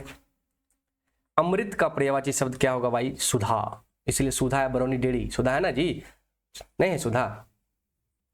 चंचला किस शब्द का पर्यायवाची शब्द है? चंचला, चंचला, चंचला, लक्ष्मी। कोशिश का पर्यायवाची शब्द बताओ? प्रयास, ट्राई। सरस्वती का पर्यायवाची शब्द बताओ? शारदा। ए शारदा देवी, बीना देवी, शारदा देवी। असुर का पर्यायवाची शब्द बता दो दोस्त, एकदम बता दो भाई, ये बता दो। दानव। पुरंदर का पर्याय, पुरंदर का पर्याय क्या होता है? ब्रह्मा। लहू, लहू माने रक्त, लहू बन के आंसू बरसने लगे। जुदाई से हम भी अब तो डरने लगे हैं, लहू बन के आंसू बरसने लगे। लहू के दो रंग मूवी देखा? गाना कैसे सुनता है गधा शब्द। चलो आगे देखो। पृथ्वी का पर्यायवाची शब्द धरती, आकाश, सुता, पताल। अरे भाई साहब, पृथ्वी का धरती बोल देना भाई। प्रकाश का ज्योति, फूल का पुष्प, बिजली का विद्युत, बिजली का दोस्त विद्युत। ब्राह्मण का पर्याय क्या होता है? महादेव, त्रिनेत्र, विप्र, गिरी। क्या होता है दोस्त? विप होता है। महादेव का पर्याय क्या हो? ओ भाई साहब, तेरी नेत्र है महादेव, हमारे देवों के देव महादेव, बोलो हर हर महादेव। मित्र का सखा, हे सखी, हे सखा। रात्रि का पर्यायवाची शब्द क्या होता है दोस्त? निशा। रात्रि का दोस्त निशा। आगे बढ़ो। आगे विपरीतार्थक, विपरीतार्थक कहो, विलोम कहो, उल्टा कहो, एक के बाद। विपरीतार्थक कहो, उल्टा शब्द कहो या विलोम शब्द कहो, है ना। इसमें बात को उल्टा करना है। जैसे बोलेगा दिन, तुम बोलना रात। बोलेगा प्यार, लव, तुम बोलना हेट, नफरत। बात समझ में आ रहा? वो बोलेगा मोहब्बत बरसा देना तू, तुम बोला नफरत बरसा दूंगा मैं। यह है उल्टा शब्द। विपरीतार्थक शब्द किसी शब्द का जो अर्थ होता है उसे ठीक विपरीत अर्थ देने वाले शब्द को विपरीतार्थक शब्द कहते हैं। रात दिन, रात शब्द का अर्थ दिन शब्द का अर्थ उसका ठीक उल्टा है ना। चलो दो फटाफट। अमीर का गरीब, आदि का अंत, आकाश का पताल, अभिज्ञ का अनभिज्ञ, आदान का प्रदान, अल्प का बहुज्ञ। बहुत सारा शब्द है, हमने यहाँ पे दे दिया है। एक बार जरूर आप बढ़िया से पढ़ लीजिएगा, वीडियो पॉज करके। हम जो महत्वपूर्ण है बता देते हैं। फिर देखो, आकर्षण का विकर्षण पूछता है, आदर का अनादर, अपेक्षा का उपेक्षा, आदर का निराधार, अग्रज, अग्रज मतलब बड़का भाई, अनुज का मतलब छोटा, अल्पायु को दीर्घायु कहते हैं, उत्तम अधम, आहार का अनाहार कहते हैं। चलिए फटाफट बता देते हैं जो जो महत्वपूर्ण है। बाकी वीडियो पॉज करके एक बार जरूर पढ़ लेना बाबू, पढ़ लियो बाबू, बच्चा पढ़ लेना। असत्य का सत्य, अपमान का सम्मान, अंतर्द्वंद का बहिर्द्वंद, उत्कर्ष का अपकर्ष, चिरायु को अल्पायु, एकता का अनेकता, जय का पराजय। अब आगे बढ़ो, 3 स्लाइड में है भाई। चलिए, आस्तिक का नास्तिक, अनाथ का सनाथ, इष्ट का अनिष्ट, अमावस्या का पूर्णिमा, उत्कृष्ट का निकृष्ट। ज्यादातर उल्टा अ लगा देगा तो यो हो जाता है। नहीं, उपकार का अपकार, आस्था का अनास्था, ऊंचा का नीचा, अमृत का विष, आर्य का अनार्य, चर का औचर, कुटिल का सरल, जीवन का मरण, ज्ञान अज्ञान, अकाल सुकाल, इच्छा अनिच्छा, अपना पढ़ाया, अमीश का निरामीश। कई बार क्वेश्चन पूछा गया। आधुनिक का पौराणिक, यह भी पूछा गया। चलिए, आलसी का परिश्रमी, उत्तीर्ण का अनुत्तीर्ण, उत्तीर्ण मतलब पास करना, अनुत्तीर्ण मतलब फेल हो जाना। तो ये सब एक बार देख लेना दोस्त, देख लेगा पक्का। हम चले आगे, हम एमसीक्यू कर लेते हैं फटाफट। चलो एमसीक्यू कर लो। सात्विक का विपरीतार्थक शब्द बताना दोस्त। सात्विक का तामसिक होता है, सात्विक का होता है तामसिक। बढ़िया आदमी। सभ्य का क्या होता? अशुभ। कहाँ गया अशुभ? सभ्य का अशुभ। उपकार का अपकार, अपकार कर दो। आदर का अनादर होता है गधा। अमावस्या का पूर्णिमा होता है। अचल का चल, अतिवृष्टि क्या अनावृष्टि। अंधेरा का विलोम शब्द क्या होगा? तुम ही बताओ भाई, उजाला बताना भाई। चलो आगे बढ़ो फटाफट। अर्थ का अनर्थ, नहीं कहता अनर्थ कर दो। अनुकूल का प्रतिकूल, कितना बढ़िया अनुकूल हवा बरे, उल्टा कर। अनुराग का विराग, अपमान का सम्मान, अवनति का उन्नति। अवनति माने गिरना, उन्नति माने आगे बढ़ना। आकाश का पताल, आकाश का उल्टा क्या हो? आकाश का पताल, पताल माने धरती। आय का व्यय, खर्चा, आय माने इनकम, व्यय माने खर्चा। अब है श्रुति सम भिन्नार्थक शब्द।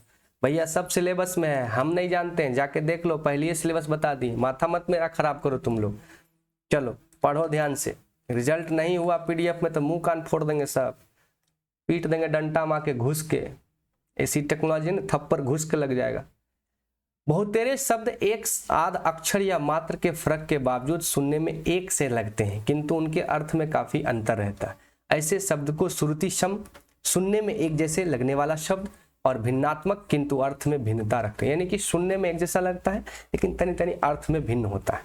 ऐसे एक दो शब्द है, जैसे देखो, जैसे कहता है कली, एक होता है कली। अब इमलौद हर्षिकार है, इमलौद दीर्घिकार है, दोनों सुनने में ऐसे कली कली, कली कली, तो ई कली से कलयुग होता है ना, और इस कली से होता है मुकुल, यानी कि उपवन में कली, यानी कि फूलों की कली। फूलों में कलियों में गाँव की गलियों में हम दोनों हंसने गाने लगे हैं, खचरा के। समझ में आ रहा है? चलो, पूरा मजा ले रहा है ना रे तुम। ग्रंथ, पुस्तक, ग्रंथि, गांठ, दोनों में अंतर है। ग्रंथ ग्रंथि ही है। चीर, चीर, देखो ये चीर मने होता है सदा, वो चीर सुंदर लगते हैं। ई चीर का मतलब होता है वस्त्र। श्री कृष्ण ने गोपियों का चीर हरण किया, वस्त्र ले लिया। बात समझ रहे? चरम और चर्म, इस चरम का मतलब होता है अंतिम। ने कहता चरम सीमा पर पहुंच गया उसकी वासना, कितना चरम सीमा पर पहुंच गया तुम्हारा प्रेम और वासना, तो पागल हो गया। रात के 12 बजे जंगल पार कर जाता है बस मिट्टी टॉर्च लेकर के, टॉर्चों ने रहता है, बुलाती है फोन करके, नहीं जाता है तुम लोग, बुलाती है मगर जाने का नहीं, ये दुनिया है साहब, इधर आने का नहीं। चम्र, इसका मतलब हुआ चमड़ा, हुआ ना, तो मतलब एक ही बोलने के शब्द के अर्थ अलग अलग है, वही कहना चाह रहा। जल्लद, जलज, ये बादल होता है, कमल होता है। तरिन, तरनी, सूर्य है, ये नौका है। तरंग, तुरंग, द्वीप, द्वीप, है ना। इस तरह से ये एक दो शब्द पूछेगा आपको। नारी, नारी, देखो एगो नारी मतलब स्त्री, एगो नारी मतलब धमनी और सिरा वाला नारी, जो बायोलॉजी में पढ़ा है आज। चलो आगे बढ़ो, फटाफट करो ऑब्जेक्टिव जल्दी, रात बाकी है, अभी बात बाकी है, रात बाकी है और अभी बात बाकी है दोस्त। चलिए, सम्मान का श्रुति समानार्थक शब्द क्या है? समान और समान, इस समान हो गया, इस समान हो गया, ठीक है। स्रोत का श्रुति समभिन्नार्थक शब्द क्या है दोस्त? तो स्रोत का मतलब स्रोत है, एगो स्रोत एगो स्रोत, दो अलग अलग है। सर का श्रुति समभिन्नार्थक शब्द क्या है? सर का है सर, ये सर। चर्म, अभी बता, चरम, चरम सीमा पर पहुंच गया है तुम, बहुत बहुत चक्कर पकड़ कर रहा है, लाल पीला हरा। सूची, सूची, ये वाला सूची, कोई दिक्कत। नीर, ये वाला नीर, एगो को जल, एगो को अलग नीर। अवधि, एगो अवधि। कपाट, कपट, एगो छल कपट, कपाट मतलब गेट, कपट का मतलब छल कपट वाला। अंश, अंश, अंश, ये अंश। लक्ष्य का, लक्ष्य, लक्ष्य, लक्ष्य, लक्ष्य ने कहा लच्छा पराठा खाया है, वही लच्छा हो। आगे बढ़िए, अनेकार्थी और अनेकार्थ शब्द। अनेकार्थी, अनेकार्थ शब्द, ये क्या होता है? ये भी सिलेबस में है, यानी एक शब्द के अनेक शब्द। अंक का गिनती की संख्या, नाटक के अंक, भाग्य, ये एक शब्द एक है, अर्थ कैवन है। अर्क, सूर्य, अक, विष्णु, अब्ज, कमल, चंद्रमा, अक्ष, सांप, अमृत का दूध, जल, पड़ा। पहले होता था अनेक शब्दों के एक शब्द, अब हो गया एक शब्दों के अनेक शब्द, उल्टा कर दिया। खग, पक्षी, बाण, तरन, जलज, कमल, मोती, शंख, नाग, हाथी, सांप, पर्वत, द्विज, ब्रह्मन, पतंग, सूर्य, पक्षी, गुड्डी, फतिंगा, तो ये सब है। पानी, जल, चमक, प्रतिष्ठा, भूत, प्राणी, प्रेत, पृथ्वी, बीत, समय, ये सब है। सारंग, मोर। चलो फटाफट देख लो। अनंत का अर्थ बताओ, जल्दी बताओ दोस्त, फटाफट बताओ भाई, बताओ अनंत का क्या अर्थ होगा, बताएंगे अनंत का अर्थ। अनंत का अर्थ होता है विष्णु, जिसका कोई अंत नहीं। जल का अर्थ क्या होता है भैया? जल का अर्थ क्या होता है, जल्दी बता दे। प्रतिष्ठा। सुरभि का अर्थ, सुरभि का बताओ, उधर लिखा था सुगंध। रस शब्द का अर्थ बताओ भाई, सार। रस का क्या अर्थ होता है? सार। उसके बाद पानी शब्द का अर्थ है बाजार। श्रुत शब्द का अर्थ क्या है भैया? श्रुत शब्द का अर्थ है कान, श्रुत सुनते हैं ना कान से। पानी शब्द का एक अर्थ जल होता है और दूसरा अर्थ क्या होता है? खर, भजन, शान, शान होता है, शान। श्री शब्द का एक अर्थ लक्ष्मी होता है तो दूसरा अर्थ क्या होता है? दूसरा अर्थ क्या होता है भाई? संपत्ति। नहीं कहता लक्ष्मी आए, राम राम जपना, पराया माल अपना। कुटिल शब्द का एक अर्थ कपटी होता है तो दूसरा अर्थ क्या होता है? टेढ़ा, गेहूं, धतुरा, सोना। क्या होगा भाई? टेढ़ा होगा, कुटिल, टेढ़ा, टेढ़ा आदमी, कपटी आदमी। किराती शब्द का एक अर्थ दुर्गा होता है तो दूसरा अर्थ क्या होगा भाई? तो होगा गंगा। चलो आगे बढ़ो। अब है मजेदार चीज, मुहावरा और लोकोक्ति। तो चलो देखते हैं पहले मुहावरा और लोकोक्ति क्या होता है। देखो मुहावरा क्या होता है भाई, देखो जब कोई पद या पदबंध अपना साधारण अर्थ ना देकर विशेष अर्थ देता है उसे मुहावरा कहते हैं। जैसे सिर पर हथेली रखना, कोई सिर पे हथेली रखेगा? नहीं रखेगा। लेकिन सिर पर हथेली रखने का मतलब है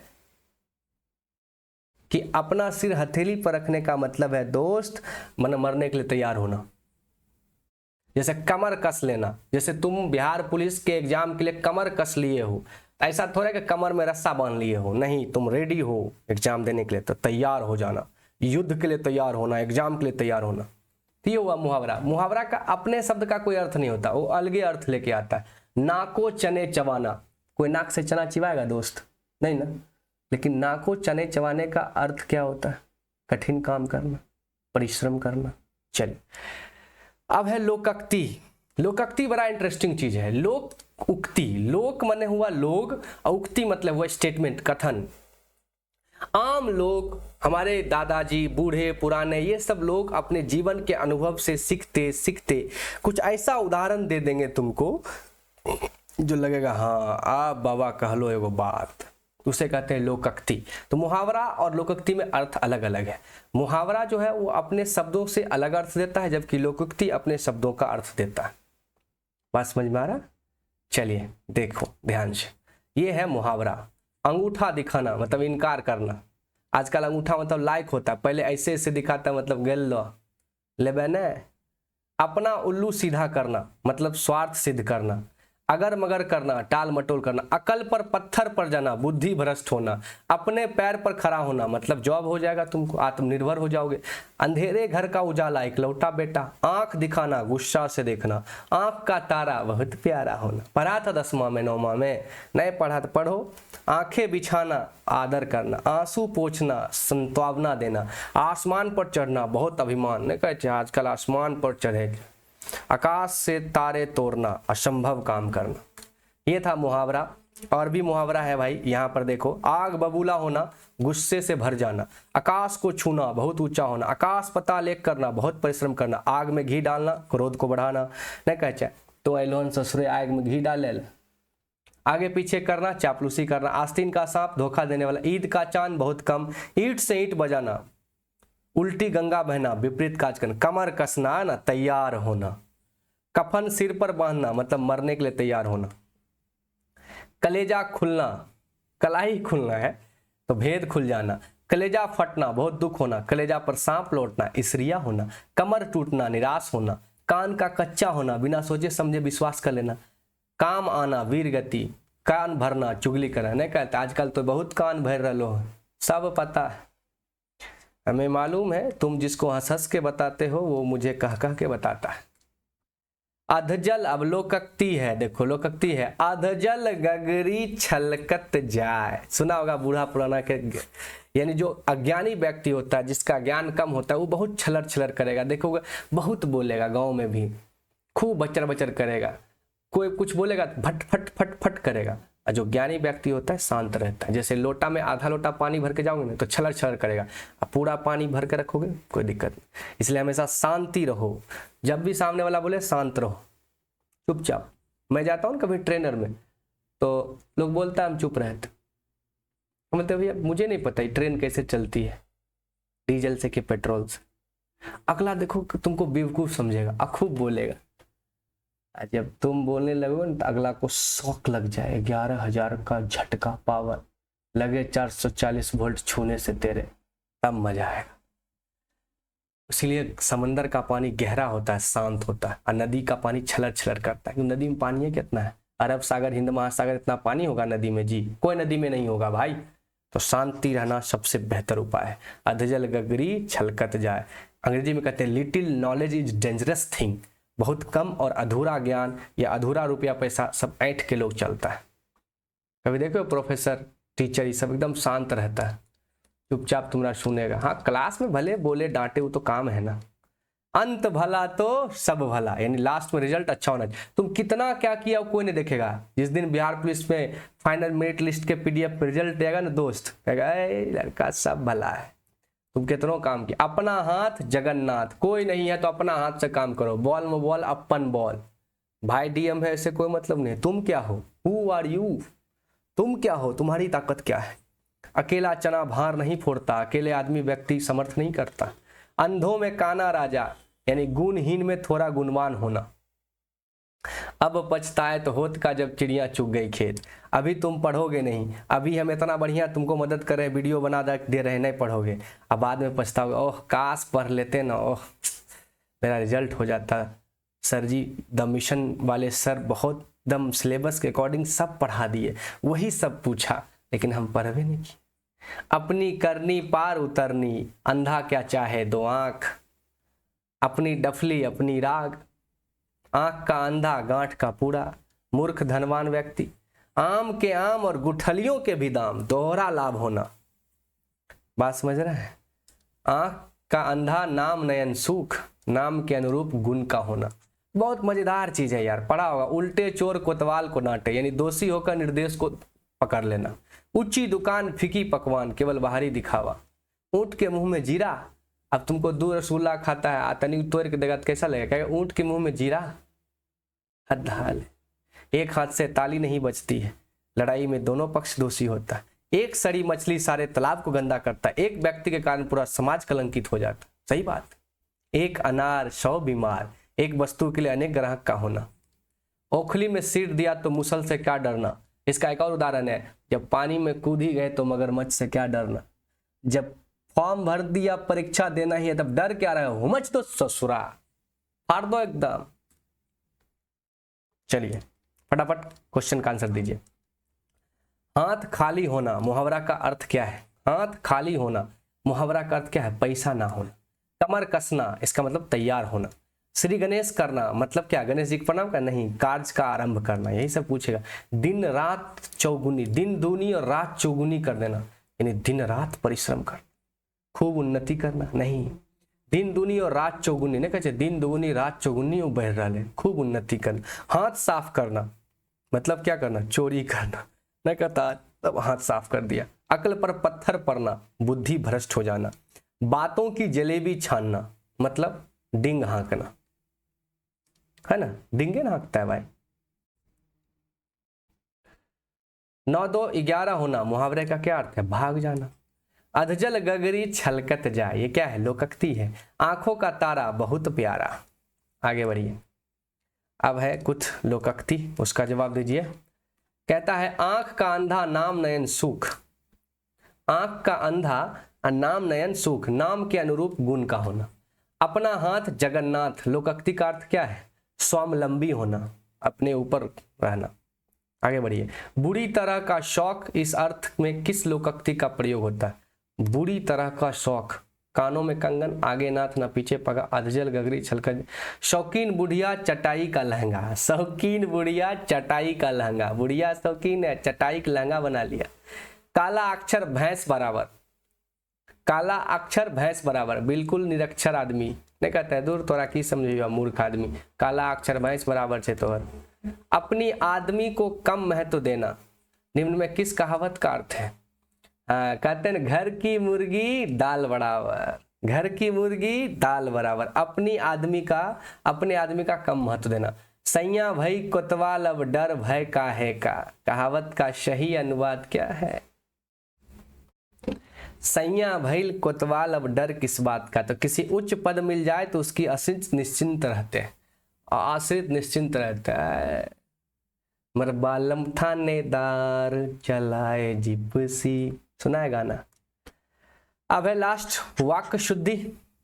क्या है भैया, वाक्य शुद्धि। ये तुम्हारा बिहार पुलिस का सिलेबस का आखिरी व्याकरण का टॉपिक है दोस्त, वाक्य शुद्धि। देखो वाक्य शुद्धि तो अगर आपने बचपन से हिंदी पढ़ाई करी है, हिंदी हमारी मातृभाषा, अगर आप बेहतर हैं और बहुत शानदार पढ़े हैं तो वाक्य शुद्धि में कोई दिक्कत आपको नहीं होने वाली है। ठीक है, तो चलिए वाक्य शुद्धि देख लेते हैं, क्या क्या इसका पैमाना है, क्या क्या है, चलिए देख लीजिए। वाक्य शुद्धि क्या होता है ना बच्ची, वाक्य में स्त्रीलिंग पुल्लिंग वचन इस सब का ख्याल रखते हैं, उसे वाक्य शुद्धि कहते हैं। वाक्य रचना संबंधी अशुद्धियां प्रायः 3 तरह की होती है। वाच्य संबंधी, पदक्रम, पद उल्टा पुल्टा हो जाएगा। अवनति यानी कि कर्ता इधर उधर कर देगा, जैसे कर्ता क्रिया का उल्टा पुल्टा कर देना। लड़की पुस्तक पढ़ती है, ये कर्ता के अनुसार है, कहेगा पुस्तक लड़की पढ़ती है, लड़की पुस्तक पढ़ती है। लड़का पुस्तक पढ़ता है, लड़के ने पुस्तक पढ़ी कर्म के अनुसार। तो वाक्य जो होना चाहिए वो सुटेबल और सुपाच्य होना चाहिए। प्रधानाचार्य ने अध्यापिका को बुलाया, वहां लिख देगा अध्यापिका ने प्रधानाचार्य को बुलाया, ये उल्टा बात हो जाएगा भाई साहब, क्या हो जाएगा, भाई या बहन आएगी। तो इस तरह की चीजें आपको करनी है, और ये चीजें कोई ज्यादा बहुत बड़ा तोप चीज नहीं है भाई। शुद्ध और शुद्ध, अगर आपके पास ठीक ठाक हिंदी रीडिंग वूडिंग का नॉलेज है ना, अगर आप रीडिंग वूडिंग ठीक से ले लेते हैं हिंदी, तो कोई दिक्कत नहीं है, आराम से आप कर देंगे। कैसे, देखिए अब करके देख लीजिए। रोगी ने प्राण त्याग दिया, आपको पहले पता है प्राण जो है वो पुल्लिंग शब्द नहीं है, सॉरी प्राण जो है वो बहुवचन में यूज किए जाते हैं, तो उसको रिस्पेक्ट दिया जाता है, दिए होगा, दिया नहीं। रोगी ने प्राण त्याग दिए। अब ये क्वेश्चन दे देगा, ये ऑप्शन में रहेगा तो इसको मारना होगा। सावित्री जो सत्यवान की पत्नी थी वह एक पतिव्रता नारी थी, ये गलत है। सत्यवान की पत्नी सावित्री पतिव्रता नारी थी। सावित्री जो सत्यवान की पत्नी थी, कितना लंबा चौड़ा ले जा रहा है। अशुद्ध वाक्य, प्रस्तुत पंक्तियां सरोज स्मृति से ली गई है। प्रस्तुत पंक्तियां सरोज स्मृति से ली गई है, से ली है, ये क्या बात हुआ। क्या करा, उसने बंबई जाना है, ये भाषा नहीं, उसे बंबई जाना है। चलिए अब सवाल का जवाब दीजिए। अगर आप एक समझदार व्यक्ति हैं तो शुद्ध अशुद्ध बहुत इजी से आप बना सकते हैं, इसमें कहीं कोई दिक्कत नहीं है। शुद्ध वाक्य क्या है, राम ने पुस्तक खरीदा, राम पुस्तक खरीदा, राम ने पुस्तक खरीदी। यहाँ देखिए पुस्तक क्या है, स्त्रीलिंग है ना, तो इसी का वैल्यू देखिए। जिसके पास रीडिंग नॉलेज है शुद्ध अशुद्ध को आसान से कंट्रोल कर लेगा। निम्नलिखित वाक्यों में कौन सा वाक्य शुद्ध है। मैं देखा हूं वह रोटी खाया, मैं 4 चिट्ठी लिखा, वहां केवल 2 लोग थे। देखो कितना अच्छा बात कर, वहां केवल 2 लोग थे। शुद्ध वाक्य कौन सा है बताइए, 3 नंबर में। देश में सर्वस्व शांति है, रोटी ताजी है, ये शुद्ध है। निम्नलिखित वाक्य में कौन सा वाक्य शुद्ध है। कोयल का कंठ मधुरतम है, मधुर होता है, मधुरतम क्या है। राम को चरखा काटना चाहिए भाई। मैंने कविता सुनाया, मेला में मिठाइयां बिकती है, बिल्कुल मेला में मिठाइयां बिकती है। निम्नलिखित वाक्य में कौन सा वाक्य शुद्ध है, ये शुद्ध को खोजो फटाफट। एक वो बार पढ़िए, आप पढ़िएगा। प्यास से होठ सूख रहा था, सूख रहे थे, मैंने यह काम करा है, आपके दर्शन कब होंगे। कितना अच्छा शब्द है, देखिए दिख जाता है कि भाई कौन सही सूट कर रहा है। निम्नलिखित वाक्यों में कौन सा वाक्य शुद्ध है, शुद्ध पूछ रहा। यहाँ बालक कहाँ जा रहा है, ई कौन बात हुआ। बच्चा का क्या समाचार, फूलों की एक माला ला दीजिए। कितना अच्छा है, हस्बैंड को वाइफ कह रही, सुनिए ना, एजी ओजी जो लड़की बोलती है ना, बोलता अरे गधा ओ गधा, तो एजी फूल की माला ला दीजिएगा। नीचे लिखे वाक्यों में कौन सा शुद्ध नहीं है पूछ रहा है। अरे भैया उल्टा पूछ दिया। उसका प्राण सूख गया, गया कैसे हुआ, सूख गए होना चाहिए था। गलती पूछा तो गलती जवाब दे दो। अच्छा इसमें और भी सवाल है। नीचे लिखे वाक्य में कौन सा वाक्य शुद्ध है, तो कौन सा वाक्य शुद्ध है दोस्त, तो ये वाला शुद्ध है। आपने मुझ पर संदेह किया। निम्नलिखित में कौन सा वाक्य अशुद्ध है पूछ रहा, भाई सब अशुद्ध पूछ रहा है ये खचरा। हमारे शिक्षक प्रश्न पूछते हैं, शिक्षक तो प्रश्न पूछवे करते तो शुद्ध बात होगी। निम्नलिखित में कौन सा वाक्य शुद्ध है। मेरे शिक्षक प्रश्न करते हैं, मैं आपके दर्शन को आया हूं, मेरा नाम कमल किशोर है, शोक है आपने मेरे पत्रों का कोई उत्तर नहीं दिया, मैं आपके दर्शन को आया हूं। थोड़ा उठपटांग अजीब लग रहा है आपको, कि शोक है ई अजीब लग रहा है भाई, ई ज्यादा अजीब है। निम्नलिखित में कौन सा वाक्य शुद्ध है, तो शुद्ध की बात कर रहा है। आजकल तबीयत अच्छी नहीं रहती है, आपका दर्शन हुआ, आज आपका दर्शन हुआ, आपके अनेक बार चेतावनी, भाई आजकल तबीयत अच्छी नहीं रहती। इनमें से कौन सा वाक्य शुद्ध पूछ रहा है, तो शुद्ध पूछ रहा है भैया। गाय काली है पर दूध मीठा है, बिल्कुल शुद्ध वाक्य है। निम्नलिखित में कौन सा वाक्य शुद्ध है, तो रेडियो से यह समाचार प्रसारित हुआ। तो इस तरह से ये हिंदी व्याकरण खत्म हुआ। पूरा क्लास 9th और class 10th according to syllabus मैंने पूरा करा दिया। आपका हिंदी व्याकरण प्रॉमिस पूरा किया। आप लोग भी प्रॉमिस पूरा कीजिए, हमारे चैनल को लाइक कीजिए, सब्सक्राइब कीजिए और जितने हो सके अपने सारे ग्रुप में शेयर कर दीजिए। ओके, कम से कम 1 मिलियन व्यू पहुंचा दीजिए, बस यही कामना करते हैं। स्वस्थ और मस्त रहिए। हाँ, एक सूचना है दोस्त, मैं इसी चैनल पे क्लास 10th का बायोलॉजी करा दिया हूँ, क्लास 9th का बायोलॉजी करा दिया हूँ, उसके बाद क्लास 9th का फिजिक्स करा दिया हूँ, क्लास 10th का फिजिक्स लोड हो रहा है आपका, और केमिस्ट्री, जीएस पूरा कंप्लीट हो गया। उसी तरह देखिए क्लास 9th का हिस्ट्री, क्लास 10th का हिस्ट्री, क्लास 9th का पॉलिटी, क्लास 10th का पॉलिटी, उसी तरह क्लास 9th का ज्योग्राफी, क्लास 10th का ज्योग्राफी, उसी तरह क्लास 9th का इकोनॉमी, क्लास 10th का इकोनॉमी, सब करा दिया दोस्त, सब करा दिया, सब करा दिया। जल्दी जाओ, लिंक मिल जाएगा डिस्क्रिप्शन बॉक्स में या प्लेलिस्ट में, जाके सारा वीडियो देख जाइए। सिलेबस के अकॉर्डिंग है, सिलेबस के अनुसार है, पढ़ो सिलेबस से। अब बोर्ड ने जब सिलेबस दिया है तो पूछेगा सिलेबस से, याद रखियो दोस्त। तो सिलेबस सिलेबस सिलेबस, जंग जीतना इस बार, ओके। और बस मेरे चैनल को लाइक करो, शेयर करो, सब्सक्राइब करो और बेल आइकन को जरूर दबा देना ताकि सारे लेटेस्ट अपडेट तुमको मिलते रहे। भाई साहब नमस्ते, नमस्कार, जय हिंद, अलविदा लेते हैं, मिलते हैं किसी और वीडियो में। तब तक अपना और अपनों का ख्याल रखिए, मस्त रहिए और स्वस्थ रहिए।